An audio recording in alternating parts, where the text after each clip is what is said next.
नमस्कार, मैं रविश कुमार। आप देख रहे हैं देश की बात 6 से 7। भारत की जीडीपी -24 हो गई है। 3 रोज हो गए मगर प्रधानमंत्री, वित्त मंत्री, वाणिज्य मंत्री ने इस पर कोई प्रेस कॉन्फ्रेंस नहीं की। क्या अगर जीडीपी 10 हो गई होती प्लस में, तब भी ऐसी चुप्पी होती? क्या सरकार को सामने आकर नहीं बताना चाहिए कि भारत के नागरिक कौन सा दौर देखने जा रहे हैं, उन्हें किस तरह की आर्थिक तैयारी करनी चाहिए?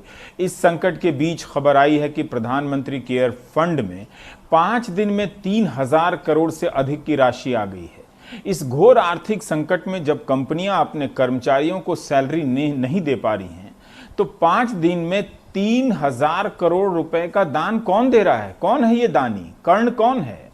कांग्रेस नेता पी चिदंबरम ने यह सवाल किया है, क्या अच्छा नहीं होता कि पीएम केयर फंड में चंदा देने वाली कंपनियों के नाम सामने आते, ताकि आप भी देख पाते कि इस कंपनी ने कितने लोगों को निकाला है, कितनों की सैलरी आधी कर दी है, चंदा देने के लिए इसके पास खजाना भरा है। यही नहीं, 5 राज्यों के मुख्यमंत्रियों ने प्रधानमंत्री को पत्र लिखा है कि आपने संवैधानिक गारंटी दी थी कि जीएसटी का एक हिस्सा हर हाल में राज्यों को दिया जाएगा। अब सरकार इस गारंटी से कैसे मुकर सकती है और राज्यों से कह दे कि आप खुद लोन ले लें? ये आर्थिक तस्वीर है। विपक्ष हमले कर रहा है और सरकार इस पर चुप है। न्यूज चैनल सुशांत सिंह राजपूत में खोए हैं। बेरोजगार 3 दिनों से ट्वीट कर रहे हैं, अपने ट्वीट गिन गिन कर बता रहे हैं कि 35 लाख हो गया, 40 लाख हो गया, अब हम थाली बजाएंगे। रेलवे की परीक्षा और ज्वाइनिंग को लेकर कोई बयान नहीं आया। इन गैर जरूरी खबरों को अब यहीं छोड़कर वकीलों की चिंता करते हैं, वो ज्यादा काम आएगा। क्या आपको पता है कि तालाबंदी के इन 4 महीनों में निचली अदालतों के वकीलों, कोर्ट में काम करने वाले लोगों ने किस तरह की आर्थिक तंगी झेली है? बिहार में पटना उच्च न्यायालय के आदेश के बाद जिला अदालतें वर्चुअल के साथ साथ फिजिकल तरीके से चलनी शुरू हो गई हैं। 2 सितंबर से इसकी शुरुआत हुई। पूर्णिया से हमारे सहयोगी पंकज भारती ने बताया कि जिलों के वकीलों के अनुभव भयावह रहे हैं।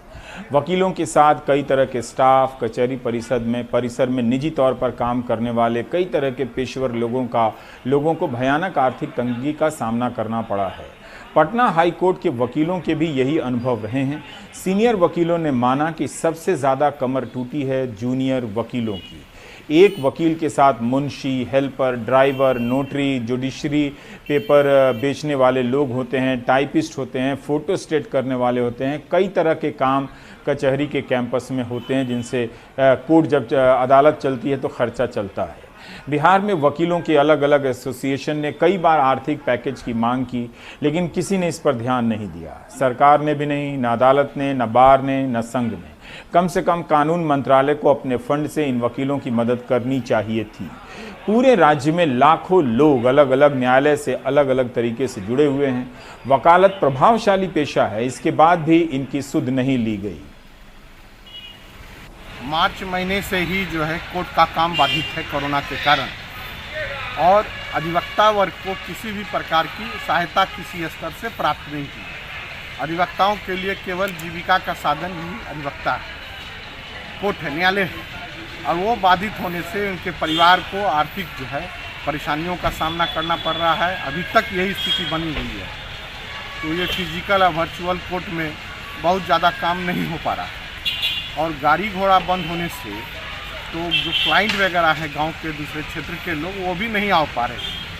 तो अधिवक्ता की स्थिति बहुत दयनीय है, भुखमरी की स्थिति उनके सामने अवस्थित है। कोविड-19 के चलते बहुत परेशानी हुई, आर्थिक परेशानी। इसमें स्वाभाविक है कि जितने भी लॉयर हैं वो रोज़मर्रा की अपनी कमाई उनको जब रोज़ कमाते हैं तो उनकी आर्थिक गतिविधि चलती है, उनके घर के खर्चे चलते हैं, इसमें दूर राय नहीं है। और ऐसे लॉयर की संख्या कम से कम 85% है। न्यायालय के पदाधिकारी काम करते हैं, नहीं करते हैं, फिर भी उनको निश्चित है कि उनको वेतन मिलना ही मिलना है। किंतु अधिवक्ता अगर कोर्ट नहीं जाएंगे तो उनको कौन वेतन देगा, कौन पैसा देगा? आप किसी का काम करेंगे तभी तो पैसा के हकदार हैं। लेकिन ऐसा है नहीं, कोर्ट का काम बंद है।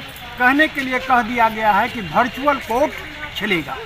ये वर्चुअल कोर्ट कभी आज तक अधिवक्ताओं ने देखा नहीं था, लेकिन फिर भी जब सरकार का आदेश है तो पालन तो करना ही है। जाते हैं वहाँ, बैठते हैं, अपनी बात को रखते हैं। आधे दूर में जो है उसका माइक कों कों करना शुरू करता है, फ़ोटो विलीन हो जाता है, कभी हम जज साहब का चेहरा देखते हैं तो कभी जज साहब मेरा चेहरा देखते हैं, और कोई किसी से ठीक ढंग से बात नहीं कर सकता है। मामला आज से कल परसों। अब कोविड अगर लगातार कंटिन्यू किया तब तो स्थिति विस्फोटक हो जाएगी। राशि भी नहीं है, कोई पैसे जमा नहीं है, बहुत चैलेंजिंग जॉब में है सब, इसलिए बहुत दिक्कत है। तो हर राज्य के हर ज़िले के वकीलों की यही स्थिति थी, ना कही गई ना सुनी गई। मई के महीने में हमने कई बार देश की बात में कहा, जून में भी कहा, जब देखा कोई सुन ही नहीं रहा है, वकील भी नहीं बोल रहे हैं, तो ये बात छोड़ दी। अभी खबर आई है कि सरकार ने फैसला किया है कि 100 से अधिक चीनी कंपनियों के मोबाइल ऐप बंद कर दिए गए हैं, जिनमें PUBG भी शामिल है। हाँ? कल रात को यानी मंगलवार की प्राइम टाइम में मैं कह रहा था कि जीडीपी -24 हो गई है। इस पर वित्त मंत्री नहीं बोल रही हैं, इस पर वाणिज्य मंत्री नहीं बोल रहे हैं, प्रधानमंत्री नहीं बोल रहे हैं। कम से कम कोई चाइनीज कंपनी पर बैन ही लगा दीजिए ताकि एंकरों में जोश आ जाए। मुझे नहीं पता था कि 12 घंटे से कम समय में ये फैसला ले लिया जाएगा और चाइनीज कंपनियों पे बैन का फैसला ले लिया गया। अब इस फैसले की बड़ी धूम मचेगी, लेकिन जीडीपी -24 हो गई है, इस पर मीडिया की पतली गली से इसे देखकर गुजर रहा था। तो खैर, भारत का हर सेक्टर चरमरा रहा है। अगर जीडीपी की ये हाल है तो समझिए कि जीरो पर पहुंचने में, -24 से जीरो पर पहुंचने में हमें कितना वक्त लगेगा किसी को पता नहीं। अगर ये संकट लंबे समय तक रहा तो हम सब की जिंदगी पर क्या असर पड़ेगा कोई नहीं जानता। रविश रंजन ने 1 सितंबर को गौतम बुद्ध नगर से रिपोर्ट फाइल की थी कि वहाँ 300 फैक्ट्रियाँ बंद हैं। आज वे फरीदाबाद से लौट रहे हैं, बता रहे हैं कि फरीदाबाद में ट्रक, कार और मोटरसाइकिल के पार्ट्स बनाने की छोटी बड़ी 5000 फैक्ट्रियां हैं, जहां 2 से 3 लाख लोगों को रोजगार मिलता था। अब अनुमान है कि इस साल इनका काम 20 से 25% तक कम हो गया है। फरीदाबाद में इस तरह की 5000 से ज्यादा फैक्ट्रियों में मोटरसाइकिल से लेकर ट्रेन कलपुर्जे तैयार होते हैं। इनमें 2 लाख से ज्यादा मजदूर काम करते हैं। साकेत भाटिया का परिवार बाइक और कार के कलपुर्जे बनाने के काम में बीते 30 साल से है, लेकिन लॉकडाउन से पहले ही ट्रांसपोर्ट व्यवसाय की हालत अच्छी नहीं थी। अब CII के आंकड़े और ज्यादा चिंता दे रहे हैं। पूरे साल भर में उम्मीद करते हैं कि शायद 20 से 25% का डिक्लाइन ऑटोमोटिव में रहेगा पिछले साल के मुकाबले। नहीं, इससे जो मेजर आप पे इम्पैक्ट आता है सबसे ज़्यादा वो फाइनेंशियल इम्पैक्ट आता है आपका। और आपने जैसे 2 महीने का आपका रेवेन्यूज़ नीचे चले गए, आपके 2 महीने के प्रॉफिट्स सबके कॉर्पोरेट के इफेक्ट होंगे। तो ये सब जो 20-25% रहेगी, ये कहीं ना कहीं आपकी इन्वेस्टमेंट कैपेबिलिटी को नीचे लाता है, वो जॉब क्रिएशन को नीचे लाता है। साकेत भाटिया के अनुमान की तस्दीक करने के लिए हमने देश भर की नई गाड़ियों का रजिस्ट्रेशन का आंकड़ा जुटाया तो हालात चिंताजनक लग रहे हैं। इस साल मार्च में जहां 23 लाख गाड़ियां रजिस्टर्ड हुईं, वहीं अप्रैल में महज 3.5 लाख, मई में 2 लाख और जून में 10 लाख गाड़ियां ही रजिस्टर्ड हुईं। साकेत भाटिया और ऑटो इंडस्ट्री के आंकड़े बता रहे हैं कि फरीदाबाद के ऑटो उद्योग में काम करने वाले 1 लाख से ज्यादा लोगों की नौकरियों पर खतरा है। फरीदाबाद में मजदूरों को निकालने के विरोध में महीने भर तक धरना देने वाले फरीदाबाद के विधायक नीरज शर्मा बताते हैं कि आज की मुख्य समस्या बेरोजगारी है। मदर यूनिटों का पलायन नहीं रुकेगा, यहाँ से बाहर जाना नहीं रुकेगा और नई मदर यूनिट हमारे शहर में नहीं आएगी। हमारा शहर बहुत नीचे की तरफ जा रहा है और आगे और नीचे जाएगा और लॉकडाउन से बहुत बेरोजगारी की स्थिति उत्पन्न हुई। फरीदाबाद में छोटे बड़े 25,000 उद्योगों में 5 लाख से ज्यादा लोग काम करते हैं और यहां से औसतन 4,000 करोड़ रुपए का राजस्व सरकार को मिलता है। फरीदाबाद इंडस्ट्रियल एसोसिएशन का प्रेसिडेंट BR भाटिया बताते हैं कि सरकार को बिजली के फिक्स चार्जेस कम करने के साथ ही ऑटो सेक्टर के कलपुर्जे पर GST भी कम करनी चाहिए। जैसे पावर कनेक्शन है, हमारे बहुत बड़ी बड़ी इंडस्ट्री है, उनका एक पावर का एक मिनिमम बिल आता है कि आप पावर चलाइए नहीं चलाइए इतना तो देना पड़ेगा। अब नहीं इतना देना पड़ेगा, वो तो बिल्कुल वारा खाता है, देता है, लोग देते हैं अगर वो यूज़ नहीं करते तो। लेकिन जब बंद हो गया, इंडस्ट्री को सब जगह बंद करा दिया, ये फोर्स मेजर था कि बिल्कुल आप बंद कर दीजिए। जब बंद कर दिया तो हमारी ये सरकार से डिमांड थी कि ये पावर का फिर वो भी बंद करिए आप, वो चार्जेस जो आप मिनिमम ले रहे हैं वो भी मत लीजिए। दूसरी तरफ ट्रांसपोर्ट व्यवसाय भी बुरी तरह लड़खड़ा रहा है और अकेले ट्रक व्यवसाय से जुड़े 40 लाख लोगों के रोजगार पर असर पड़ने की आशंका है। लॉकडाउन ने पूरी दुनिया भर के व्यवसाय को घुटने पर ला दिया है। इससे बुरी तरह प्रभावित होने वाले देशों में भारत का नाम भी शुमार है। इसी के चलते भारत को एक बड़े प्लान और ईमानदार कोशिश की जरूरत है, तभी व्यवसाय और उससे जुड़े रोजगार को बचाया जा सकता है। फरीदाबाद से अजीत और सुशील राठी के साथ रवीश रंजन शुक्ला, एनडीटीवी इंडिया। क्या आपने 1 सितंबर यानी मंगलवार का प्राइम टाइम देखा था, जिसमें मैंने ये सवाल उठाया था कि जीडीपी -24 हो गई है और सरकार का कोई मंत्री बोल नहीं रहा है। अर्थव्यवस्था के जो जितने भी मंत्रालय हैं उनकी तरफ से जितने मंत्री हैं कोई नहीं बोल रहा है। ना सड़क परिवहन मंत्री बोल रहे हैं नितिन गडकरी, ना पीयूष गोयल वाणिज्य मंत्री बोल रहे हैं, उद्योग मंत्री बोल रहे हैं, ना ही निर्मला सीतारमण वित्त मंत्री बोल रही हैं, ना ही प्रधानमंत्री बोल रहे हैं। तो मैंने मजाक में कहा कि कुछ नहीं तो कम से कम कोई चीनी कंपनी पर बैन ही लगा देते, जिससे एंकरों के खून में उबाल आ जाता। मुझे नहीं पता था कि शाम होते होते अगले दिन 2 सितंबर के 6 बजे तक लोग पत्रकार ट्वीट करने लगेंगे कि भारत सरकार ने 100 से अधिक चीनी कंपनियों के ऐप पर रोक लगा दी है, बैन कर दिया है और इसमें पबजी को भी बैन कर दिया। चलिए अच्छा हुआ कि पबजी के बारे में आपको याद होगा प्रधानमंत्री ने बच्चों के साथ एक बातचीत में पबजी का जिक्र किया था, तो लोगों ने कितने वाहवाही में तारीफ में लेख लिखे थे कि प्रधानमंत्री को कितना पता है कि बच्चे आजकल क्या देख रहे हैं। तो खैर पबजी बंद हो गया है। मुझे भी नहीं पता था कि मैं मजाक में जो बात 1 सितंबर के प्राइम टाइम में कह रहा हूं कि कुछ कंपनियां ही बैन कर देते, जिससे मीडिया में अर्थव्यवस्था को लेकर जोश आ जाता और सुशांत सिंह राजपूत को छोड़ कम से कम इंडस्ट्री या इकोनॉमी पे वो आ जाते। देखिए 100 से अधिक चीनी कंपनियों के ऐप बंद हो गए। तो आप देख लीजिएगा 1 सितंबर का प्राइम टाइम। केरल से स्नेहा ने एक रिपोर्ट भेजी है। देखिए ये दौर बहुत ख़राब है, चुनौतियों भरा है। बहुत अच्छी पढ़ाई करने वाले, बहुत महंगी फीस देकर पढ़ाई करने वालों के पास भी उसके अनुपात में नौकरी नहीं है।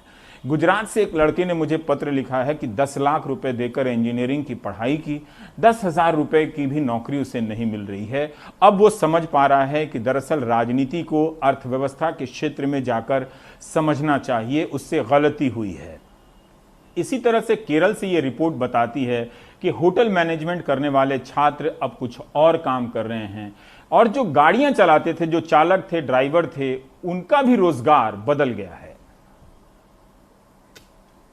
तिरुवनंतपुरम का 24 साल का विनीत होटल मैनेजमेंट ग्रेजुएट है, लेकिन कोरोना की वजह से होटल इंडस्ट्री का आजकल जो हाल है उसे दिहाड़ी मजदूर बनना पड़ा है। केरल के सैलानी शहर मुन्नार में होटल की नौकरी जाने के बाद वो पेड़ काटने का काम कर रहा है।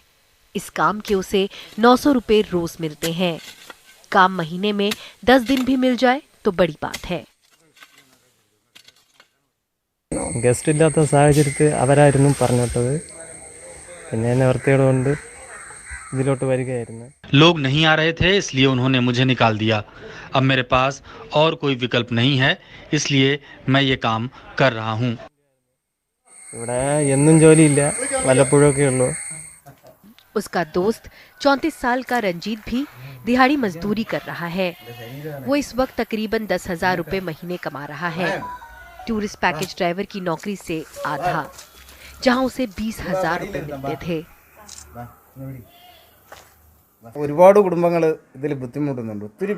मेरे साथ के 12 ड्राइवरों की नौकरी चली गई है। मेरी कंपनी में तकरीबन 20 लोगों का स्टाफ था। सबके लिए बड़ा मुश्किल समय है। टूरिज्म ऑफिस वर्क केरला में टूरिज्म स्टेट के जीडीपी का करीब 10% कंट्रीब्यूट करता है, लेकिन इंडस्ट्री एक्सपर्ट्स का कहना है कि अगर हम नुकसान देखें फिलहाल टूरिज्म सेक्टर में करीब 25,000 करोड़ के आसपास है और इस नुकसान से डायरेक्टली रिलेटेड है रोज़मर्रा की जिंदगियां। कैमरा पर्सन एसपी बाबू के साथ स्नेहा कोशी, एनडीटीवी के लिए। और भारत में पिछले 24 घंटे में कोरोना से 1045 लोगों की मौत हो गई है। कोरोना से मरने वालों की संख्या भारत में 66,300 से अधिक हो चुकी है। यही नहीं, 24 घंटे में 78,000 से अधिक नए मामले आए हैं और कोरोना से संक्रमित मरीजों की संख्या 37 लाख से अधिक हो चुकी है। इसलिए मास्क पहनने के नियम का पालन कीजिए, देह से 6 फीट की दूरी भी रखिए और हाथ साफ रखिए। इन 3 चीज़ों पर सख्ती से अमल कर आप कोरोना के संक्रमण के प्रसार को कम कर सकते हैं, जिंदगियां बचा सकते हैं। ब्रेक में जाने से पहले देखिए, गाजियाबाद में कुछ अभिभावक आज प्रदर्शन करने गए क्योंकि आर्थिक तंगी के कारण वो फीस देने की स्थिति में नहीं हैं और चाहते हैं कि स्कूल उनसे फीस ना वसूले।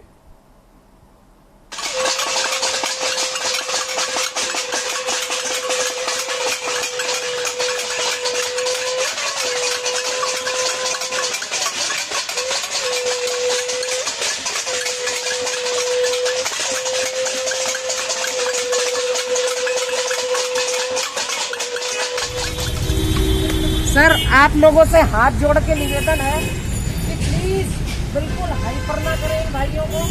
हम शांति से यहाँ बैठे हैं। आप बोल रही हो, दोबारा नहीं बोलेंगे। जगदीश भाई बंद करो फोन, अंदर डाल रहे हैं, मैं जाने को तैयार हूँ। बंद करो फोन। ये क्या तरीका है? सुनेंगे है नहीं चलता कि डीएम को कुछ कह नहीं सकता और यहाँ अभिभावकों पर जोर डाल रहे हैं। क्या तरीका है ये? कर दो एफआईआर करोगे ना, मैं जाने को तैयार हूँ। करो मुझे अंदर, चलो। हद हो गई है यार, कोई नहीं बात करेगा बिल्कुल भी। कोई बात नहीं, लेके जाएंगे ना, लेके जाए, डंडे बजाए। पीआईएस को भी कह सकता, डीएम को भी कह सकता कि तुझे क्यों, क्या दिक्कत है तुझे? आज सबके बच्चे भी तो पढ़ते हैं स्कूलों में।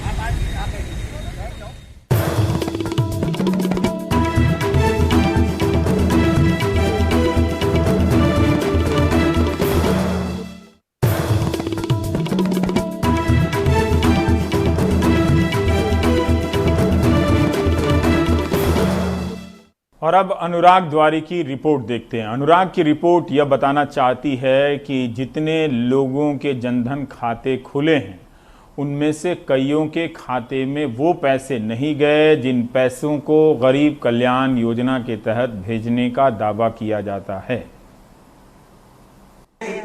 जनधन के इस रंग बिरंगे कार्ड का मकसद बैंकिंग, बचत, जमा खाता, कर्ज, बीमा, पेंशन जैसी वित्तीय सेवाओं को प्रभावी ढंग से सभी तक पहुंचाना था। आवरगांव के बहादुर सिंह भी बार बार ये कार्ड देखते हैं और बैंक के चक्कर लगाते हैं कि शायद कोई राशि इनके खाते में भी आ गई हो। कहीं खाता नहीं अभी नहीं देगा आदमी एक पैसा नहीं अभी सब खाता खोला जमान टोटल कल जमान दीवान जी का जाए 1 रुपया नहीं आया था। हाँ 1 रुपया नहीं आया, 1 रुपया आया था। हाँ तो कोई आपका इसमें पैसा खाते में ट्रांजेक्शन नहीं हुआ? हाँ हाँ। कितना टाइम हो गया इस खाते को खुलाए आपको? यानी खाता तो मतलब साल हुई है, 2-3 साल हुई है। कमलाबाई अपने वृद्ध साथियों के साथ वृद्धावस्था पेंशन और विधवा पेंशन का इंतजार करते हुए हताश और निराश दिखाई देती हैं। मांग के लिए और खा लो, सरकार में तो पैसे नहीं मिले। क्या तो आपका पैसा डलेगा जब जार के देंगे, आपका पैसा डलेगा जब जार के देंगे। तो बूढ़ा का मले के मोदी का मले के कहीं का नहीं मले तो ऑटो मांग लाओ, अतरो दे दो यार, ये असम बना के खा लो। कहीं करो, अब जाग जमीन कहीं भी है ही नहीं, ये कुटियाँ बनाई है। हितग्राही बताते हैं इस खाते के संचालन में बहुत सारी पेचीदगियां हैं, कभी आधार से लिंक नहीं होना तो कभी कोई और दिक्कत। आप क्यों बैठे हैं यहाँ पे? पैसा लेने के लिए। पैसा लेने के लिए। तो आपको रोज ऐसे लाइन में लगना पड़ता है? रोज लाइन में लगता है। 4 दिन 5 दिन भैया, रोज 4 दिन 5 दिन भैया। आज और 8 बजे की अभी। हाँ पैसा ले बोला, जगह ही नहीं मिला सर। पैसा कहाँ दे, जगह न मिला। रोज आबू का बासिया बटेरा। कब आए थे आप पैसा लेने? कितनी बार आना पड़ा? 5 बजे से आई। सुबह 5 बजे से आए? हाँ। क्या 4 दिन का ना तो कोई आधार लिंक करता है ना कोई पैसा देता है। जीरो चल रहे हैं, ट्रांजैक्शन नहीं हो पा रहा है, खाली ट्रांजैक्शन उसी का हुआ है और 2-3 साल से बंद है, नहीं हो पा रहा। बाकी बेसिक है। सीधा सा बात ये कि अगर गवर्नमेंट की तरफ से पैसा नहीं आ रहा है इसलिए उसमें ट्रांजैक्शन नहीं जा पा रहा है। पैसा 2-4 साल भी हो जाते हैं, कभी आता है। जैसे अभी कोविड का आना चालू हुआ, कोर्सा चालू हुआ, तो जब तक थे खाते कोई इनएक्टिव भी हो गए, कोई खाते क्लोज भी हो गए, तो वो पैसा उसमें जमा नहीं हो पा रहा। सरकारी आंकड़ों के मुताबिक अगस्त 2020 तक देश में कुल 40 करोड़ 35 लाख जनधन खाते खुल चुके हैं। इसमें से करीब 22 करोड़ खाते महिलाओं के खुले हैं। वित्त मंत्री ने लोकसभा में जानकारी दी कि जनवरी 2020 तक 37 करोड़ 80 लाख खातों में 18.7 खाते डॉर्मेंट थे, जिसमें बड़ी संख्या महाराष्ट्र, मध्य प्रदेश और यूपी से थी। कहीं ना कहीं जो मध्य प्रदेश और महाराष्ट्र जैसे राज्यों को लेकर बात आ रही है, उसमें ये हो सकता है कि हमारे यहाँ जो सहकारी बैंक या किसान क्रेडिट कार्ड का मामला बहुत मजबूत है, उसके तहत किसान उस पर ज्यादा फोकस कर रहे हैं। लेकिन हमारी मध्य प्रदेश की सरकार भी ये बात का बहुत प्रयास करती है कि जो भी किसानों को पैसा आवंटित होना है वो इसी माध्यम से जाए। अब लेकिन इस पूरे विषय में ये क्या गलती हो रही है, क्यों इनके बैलेंस जो है जीरो हो रहा है, इस पर निश्चित रूप से गंभीरता से विचार होना चाहिए और सरकार आवश्यक रूप से करेगी। मोदी जी के वो दावे जिसमें हमने कहा कि सब गरीबों को हमने बैंक दिखाया, असलियत सामने आने लगी। अर्थव्यवस्था जैसे चौपट हुई वही मार गरीब पे पड़ी। जो खातों में आवक जावक ही नहीं हुआ, कोई लेन देन नहीं हुआ, किसी प्रकार की एक्टिविटी नहीं हुई, तो अल्टीमेटली वो समाप्त हुए। इसका मतलब है ये मोदी जी का असली आर्थिक पहलू है, असली चेहरा है, असली भारत की अर्थव्यवस्था है। सबक सीखे। जहां पैसे पहुंचे वहां से ऐसी तस्वीरें भी आई।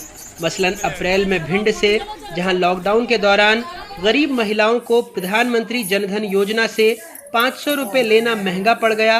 500 रुपये तो नहीं निकल पाए, बल्कि 10,000 रुपये का मुचलका भरकर रिहाई मिल पाई थी।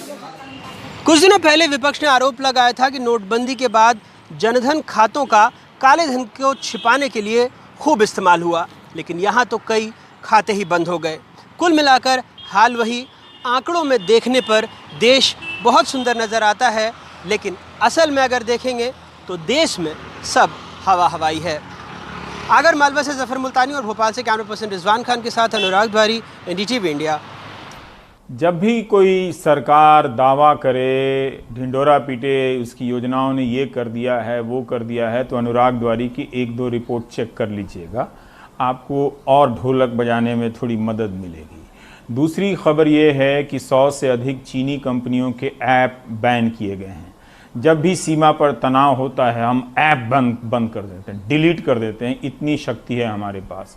और जो सबसे बड़ी बात है इसमें कि हमने PUBG बंद कर दिया है भारत सरकार ने। GDP -24 हो गई, इस पर किसी ने मंत्री ने नहीं बोला। ऐप बैन कर दिया है, ये इसका बड़ा हंगामा प्रचार हो रहा है। सब कोई देखिए ट्विटर पर ट्रेंड कर रहा है, PUBG भी बंद हो गया। तो खैर, 1 सितंबर से JEE की परीक्षाएं शुरू हुई।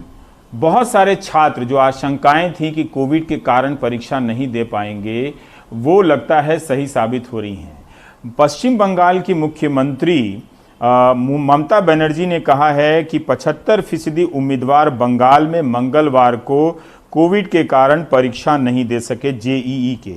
गुजरात की भी खबर छपी है अखबारों में, वेबसाइट में, कि 45% छात्र जो हैं वो JEE की परीक्षा नहीं दे पाए पहले दिन। और पंजाब से भी हिंदुस्तान टाइम्स में खबर है कि यूपी से 44% छात्र जो हैं वो परीक्षा नहीं दे पाए। और ट्रिब्यून की खबर है कि 45% छात्र ही पंजाब में परीक्षा दे पाए। तो देखिए कि हर जगह 50% से ज़्यादा छात्र परीक्षा नहीं दे पा रहे हैं। इस तरह से परीक्षा छूट गया है। अब हम नहीं जानते कि पिछले साल की तुलना में ये सामान्य संख्या है या कोविड के कारण छात्र नहीं दे पाए हैं।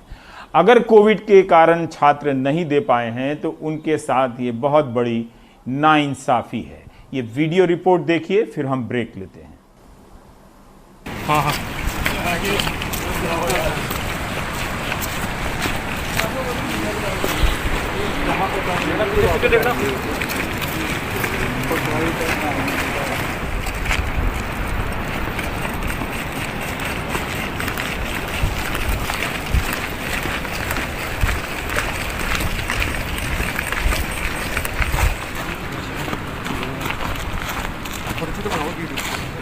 एक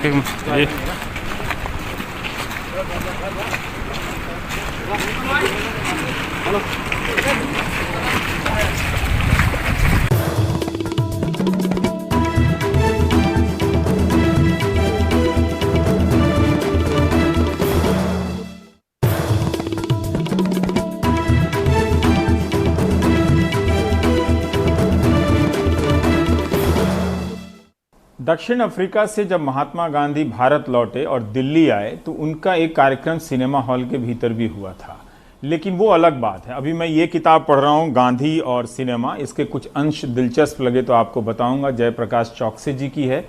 बहरहाल आप अखिलेश की रिपोर्ट देख लीजिए। प्रश्नकाल को लेकर प्रश्न उठ रहे हैं। 14 सितंबर से शुरू हो रहे संसद के मानसून सत्र के लिए तैयारियां जोरों पर हैं। इस बार कई ऐसे बड़े बदलाव होने जा रहे हैं जो संसदीय इतिहास में कभी नहीं दिखे। ऐसा कोरोना महामारी के कारण सामाजिक दूरी बनाने और आगंतुकों की संख्या कम से कम रखने के लिए किया गया है। प्रश्नकाल और प्राइवेट मेंबर बिल नहीं होंगे। शून्यकाल होगा, लेकिन केवल आधे घंटे के लिए। राज्यसभा की बैठक सुबह 9 से दोपहर 1 बजे तक, तो लोकसभा की बैठक दोपहर 3 बजे से शाम 7 बजे तक होगी। शनिवार रविवार की छुट्टी नहीं होगी। एक विशेष असाधारण स्थिति में इस बार का संसद सत्र हो रहा है। संसदीय कार्य मंत्री सभी पार्टियों के संपर्क में है, बात कर रहे हैं और इसलिए वो आपको बताएंगे उचित समय पर। लेकिन विपक्ष ने प्रश्नकाल न रखने पर कड़ा ऐतराज किया है। इसके बाद रक्षा मंत्री राजनाथ सिंह ने विपक्ष के प्रमुख नेताओं से फोन पर बात की थी। सदन चलाना सरकार की काम है और जहां हमें लगेगा कि हमारा जो अधिकार से हमें वंचित होने का संभावना है, तो वो मसला तो हमें उठाना ही पड़ेगा। और राजनाथ सिंह जी को भी मैंने गुहार लगाई कि आप सब कुछ करो, हम सारे मदद करना चाहते हैं, लेकिन अब प्रश्नकाल या शून्यकाल से विपक्ष की बात नहीं, विपक्ष सबको, मतलब ये सदन की जो मेंबर्स है सबको ये प्रॉपर्टी है। उधर कांग्रेस सांसद शशि थरूर ने ट्वीट में कहा, मैंने 4 महीने पहले कहा था कि ताकतवर नेता कोरोना के नाम पर प्रजातंत्र और असहमति का गला घोट देंगे। संसद सत्र में प्रश्नकाल नहीं होगा। सरकार से प्रश्न पूछना संसदीय लोकतंत्र की ऑक्सीजन है। सरकार संसद को नोटिस बोर्ड बनाना चाहती है। जवाबदेही तय करने का एक तरीका खत्म कर दिया गया। दिल्ली में हिमांशु शेखर के साथ अखिलेश शर्मा, एनडीटीवी इंडिया। और अब देखिए राजनीतिक खबरें। जीडीपी में ऐतिहासिक गिरावट से जुड़े आंकड़ों ने कांग्रेस नेता राहुल गांधी को मोदी सरकार को निशाना बनाने का एक और मौका दे दिया है। राहुल गांधी ने एक ट्वीट में कहा कि भारत मोदी सरकार की बनाई आपदाओं से जूझ रहा है। जीडीपी में -23.9% की ऐतिहासिक गिरावट है। बीते 45 साल में बेरोजगारी सबसे ज्यादा है। 12 करोड़ लोगों का रोजगार छिन गया है। केंद्र राज्यों को उनके जीएसटी का बकाया नहीं दे रहा और दुनिया में कोरोना के सबसे ज्यादा केस भारत में आ रहे हैं। इसके अलावा देश की सीमाओं पर बाहर से आक्रमण हो रहा है। उधर पी चिदम्बरम भी मोदी सरकार पर हमलावर हैं। उन्होंने मोदी के गुजरात का मुख्यमंत्री रहते 2013 का एक ट्वीट निकाला, जिसमें चिदम्बरम पर निशाना साधते हुए कहा गया था कि अर्थव्यवस्था संकट में है, युवा नौकरी चाहते हैं और आप तुच्छ राजनीति नहीं, अर्थव्यवस्था पर ज्यादा ध्यान दीजिए। चिदम्बरम ने अब वही बात प्रधानमंत्री मोदी को याद दिलाई है।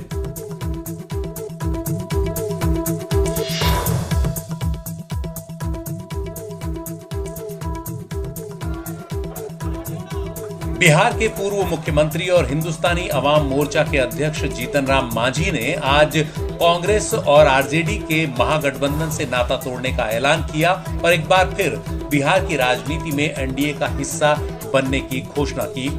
मांझी ने कहा कि वो जनता दल यूनाइटेड के साथ तालमेल करने जा रहे हैं और चूंकि जनता दल यूनाइटेड एनडीए का हिस्सा है, इसलिए वो भी एनडीए के पार्टनर हो गए हैं।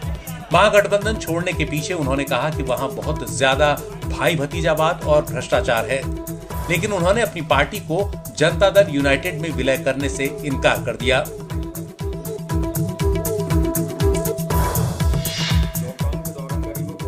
मध्य प्रदेश में कांग्रेस के नेता और पूर्व कानून मंत्री पीसी शर्मा ने दावा किया है कि राज्य में होने जा रहे विधानसभा उपचुनावों के लिए बीजेपी सिंधिया खेमे के किसी नेता को टिकट देने नहीं जा रही। उनका यह भी दावा है कि जो भी लोग कांग्रेस छोड़कर गए हैं, उनमें से कोई भी चुनाव नहीं जीत पाएगा। मध्य प्रदेश में 27 सीटों पर उपचुनाव होने हैं। बीजेपी और कांग्रेस दोनों ही ओर से सभी 27 सीटों को जीतने का दावा किया जा रहा है। राज्य के नगरीय प्रशासन मंत्री भूपेंद्र सिंह का कहना है कि बीजेपी के उम्मीदवारों के नामों का ऐलान केंद्रीय नेतृत्व करेगा।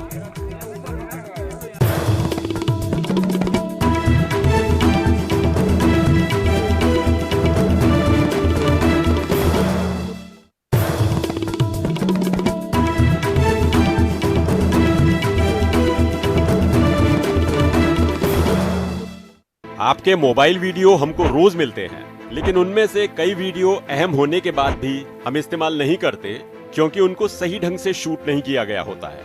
अगर आप अपने मोबाइल को इस तरह से रखते हैं तो जो वीडियो बनता है वो इस तरह का दिखता है, लेकिन अगर आप अपने मोबाइल को इस तरह से रखकर शूट करेंगे, यानी लैंडस्केप मोड में रखकर शूट करेंगे, तो वीडियो इस तरह से बनेगा।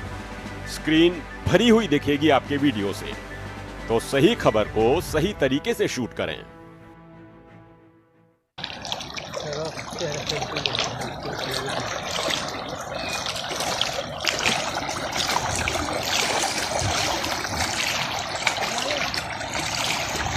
गाड़ी हमार गाँव में नहीं घुसत है, पुलिया नहीं है, 2 ठो पुलिया नहीं है, इसने कच्ची रोड है ले। अब हमके तो मेन रोड तक पहुंचा के पड़ी तंबा का छार एक रोड नाला के पास यहाँ पे एम्बुलेंस गाड़ी हुई है सकत है।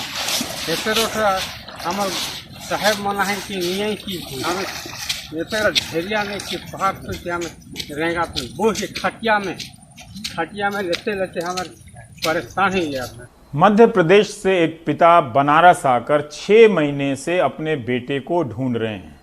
Shiv Kumar Trivedi BSc second year के छात्र हैं। अजय सिंह की रिपोर्ट बता रही है कि पुलिस उन्हें ले गई थी, मगर शिव कुमार त्रिवेदी का तब से कोई अता पता नहीं है। क्या आपने कसम खाई हुई है? मैं ये संकल्प लेकर चला कि अगर 1 साल तक मेरा पुत्र शिव कुमार त्रिवेदी कहीं से भी उसकी कोई जानकारी नहीं मिलता है, तो मैं लंका थाने के सामने आत्महत्या कर लूंगा।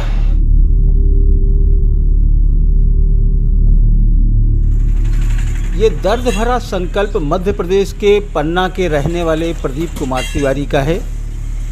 बेटा 6 महीने से लापता है। इन महीनों में हर सुबह वो अपने बेटे का पोस्टर सीने से लगाए बनारस के अलग अलग इलाकों में लोगों से पूछते हैं कि कहीं कुछ पता चल जाए। पिता यह भी बताते हैं कि 6 महीने पहले 13 फरवरी को लंका थाने की पुलिस 112 नंबर की गाड़ी से सुबह 8:30 बजे उसे अपने साथ उठा ले गई। 16 फरवरी को मैंने मिसिंग की रिपोर्ट लिखाई तो लंका थाने वालों ने मुझे कोई जानकारी नहीं दी। उसके बाद जब अर्जुन सिंह द्वारा मुझे डिटेल दिया गया तब मैं पुनः लंका थाने गया तो भी उन्होंने जानकारी देने से इनकार कर दिया। फिर मैं श्री प्रभाकर चौधरी जी के पास गया, एसएसपी साहब के पास, तो उनके द्वारा जो है लंका थाने वालों ने कहा कि नहीं, शिव कुमार त्रिवेदी यहाँ पर था और हमने उसको छोड़ दिया है, उसने कपड़ों में टट्टी पेशाब कर दिया। इसके बाद मैं निरंतर शिव कुमार को खोजता रहा, लेकिन आज तक उसकी कोई जानकारी नहीं मिली। अब तक पिता को अपने बेटे का कोई सुराग नहीं मिला है। पुलिस 16 फरवरी की गुमशुदगी की रिपोर्ट की पुष्टि करती है, लेकिन उसका बयान कई सवाल खड़े कर रहे हैं। लगातार पुलिस उसकी तलाश कर रही है, अभी तक मिला नहीं। अभी एक चीज़ सोशल मीडिया के उससे आई कि 112 की गाड़ी को एक कॉल की गई थी 13 फरवरी में। उसमें एक विक्षिप्त आदमी थाने पर लाकर बैठाया गया था। कुछ लोगों का कहना है कि वो विक्षिप्त आदमी वही था। अभी ये कंफर्म नहीं हो पाया है कि वो वही था या दूसरा था। सोशल मीडिया पर इस बेबस पिता की खबर वायरल होने पर बीएचयू के लॉ फैकल्टी के एक पूर्व छात्र और वकील ने इलाहाबाद हाई कोर्ट में पीआईएल दाखिल की है। माननीय मुख्य न्यायाधीश महोदय ने पुलिस को बहुत ही फटकारा कोर्ट में और कहा कि इस मामले में हम सीबीआई इंक्वायरी करेंगे, जरूरत पड़ा तो पूरे थाने को लाइन हाजिर करेंगे। और उसी दिन यानी कि 25 अगस्त को न्यायालय ने आदेश जारी किया कि एसएसपी वाराणसी पर्सनल एफिडेविट के साथ कोर्ट में आवे 3 सितंबर को। तो मुझे लगता है कि 3 सितंबर को सुनवाई है, तो मैं उस दौरान फिर से एक पक्ष रखूंगा छात्र का, और हमें उम्मीद है कि न्याय इस मामले में होगा, शिव मिलेगा। हमें माननीय न्यायालय पे पूरा भरोसा है। तो गुरुवार को इस मामले में सुनवाई है। अब न्यायालय से उम्मीद है। किसी भी पिता के लिए उसके बेटे के गुम हो जाने से बड़ा कोई गम नहीं होता। ऐसे में हम सब की दुआ है कि अपने बेटे को तलाश रहे पिता का इंतज़ार जल्द खत्म हो। वाराणसी से पुरुषोत्तम के साथ अजय सिंह, एनडीटीवी इंडिया। 12 मई 2017 को मैं इंदौर गया था और वहाँ जो सिनेमा के प्रकांड विद्वान हैं, जो लिखते हैं, जयप्रकाश चौकसे जी ने अपनी किताब मुझे दी और तब शायद उन्हें लगा होगा कि वो पढ़ेगा भी नहीं, इतना व्यस्त रहता है, महात्मा गांधी और सिनेमा। तो अपने श्रद्धेय के सम्मान में ये हाजिरी लगाते हुए आप दर्शकों के सामने पढ़ना चाहता हूँ। इसी से 2 लाइन है कि द्वारकादास संपत ने 1918 में महात्मा विदुर नामक फिल्म बनाई। 15 में गांधी जी आए थे, जिसमें कथा तो महाभारत की है। विदुर का पात्र अभिनीत करने वाले कलाकार को गांधी जी जैसी पोशाक दी गई, हाथ में डंडा दिया गया, चलने फिरने में भी वह गांधी जी की तरह ही लगता था। दर्शक महसूस कर सकते थे कि यह महाभारत नहीं वरन भारत का स्वतंत्रता संग्राम है। और गांधी जी के प्रभाव के कारण भयमुक्त होने की प्रक्रिया में जनता घरों से बाहर आई और 1917 में फाल्के ने लंका दहन, कृष्ण जन्म और कालिया मर्दन बनाई। तो जयप्रकाश चौकसे जी को मेरी तरफ से प्रणाम। आप देख रहे थे देश की बात 6 से 7। नमस्कार।